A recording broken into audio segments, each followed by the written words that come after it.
Bangsamoro Basic Law is inching closer to becoming a law. But with the House and the Senate passing differing versions of the bill, it may take quite a bit of effort to hammer out a common measure. Maeanne Baños with the story. The Bangsamoro Basic Law is now a few steps closer to becoming a law after the Senate and the House passed their versions of the bill on third and final reading.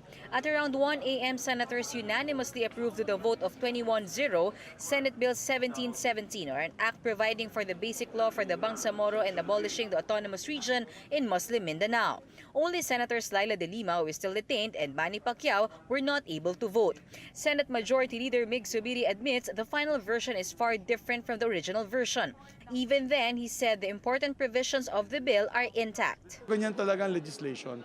Sometimes when you come in with the document really gets up being amended, and but the amendments naman we committed to them will not diminish the essence of the Bangsamoro Basic Law under the Comprehensive Agreement on the Bangsamoro. The lower chamber, meanwhile, approved their version of the bill Wednesday afternoon. In a vote of 227 in favor, 11 against, and 2 abstain, the House of Representatives approved House Bill 6475. But while the measure gained overwhelming support from the congressmen, House Speaker Pantelon Alvarez expressed doubts if the BBL could withstand challenges to its constitutionality. Once BBL becomes a law, it will in effect erase the current Autonomous Region and Muslim Mindanao, or ARMM, and replace it with Bangsamoro Region. The issue, however, is that the ARMM was a fulfillment to the requirement in the 1987 Constitution for the creation of an autonomous region. Talaga namang nasa Constitution yung ARMM. Kaya mo Supreme Court ang mag-decide dyan. Diba?